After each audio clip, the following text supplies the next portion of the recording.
Tips menangkal sihir. Allah Subhanahu wa Ta'ala mensyariatkan untuk hamba-hambanya perkara yang dapat melindungi mereka dari gangguan syaitan dan sihir. Di antara perkara-perkara tersebut adalah: pertama, merealisasikan tauhid yang murni hanya untuk Allah Subhanahu wa Ta'ala, yaitu dengan menerapkan atau mengamalkan 3 macam tauhid, yaitu rububiyah, uluhiyah, dan asma' wa sifat.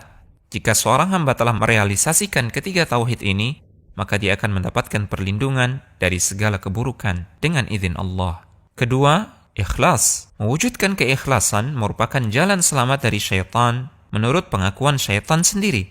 Sebagaimana firman Allah ketika menceritakan ucapan syaitan di dalam Al-Quran yang artinya, "Ya Rabbku, karena engkau telah memutuskan aku sesat, maka pasti aku akan menjadikan mereka memandang baik perbuatan maksiat di muka bumi. Dan pasti aku akan menyesatkan mereka semua, kecuali hamba-hambamu yang ikhlas di antara mereka."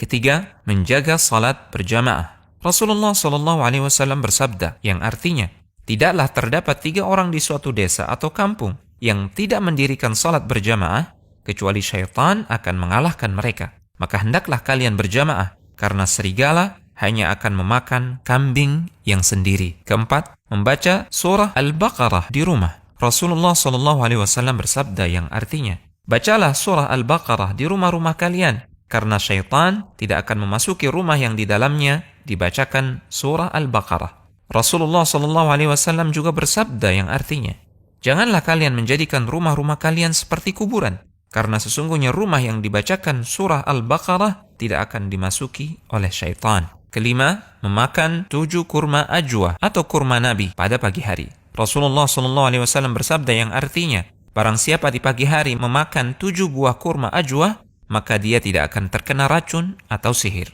Keenam, berdoa dan berlindung kepada Allah Subhanahu wa Ta'ala dari kejahatan tukang sihir. Allah Subhanahu wa Ta'ala berfirman yang artinya, dan aku berlindung dari kejahatan perempuan-perempuan penyihir yang meniup pada buhul-buhul.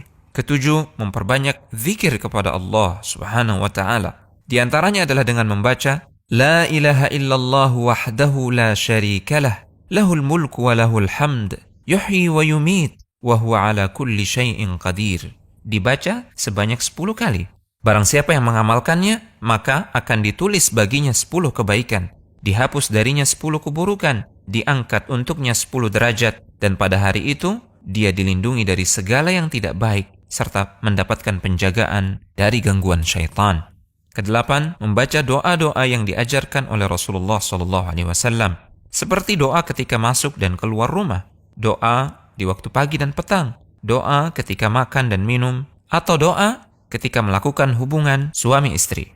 9. Berpegang teguh pada Al-Quran dan As-Sunnah. Allah Subhanahu wa Ta'ala berfirman yang artinya, dan bahwa yang kami perintahkan ini adalah jalanku yang lurus, maka ikutilah ia, dan janganlah kamu mengikuti jalan-jalan yang lain, karena jalan-jalan itu mencerai beraikan kamu dari jalannya.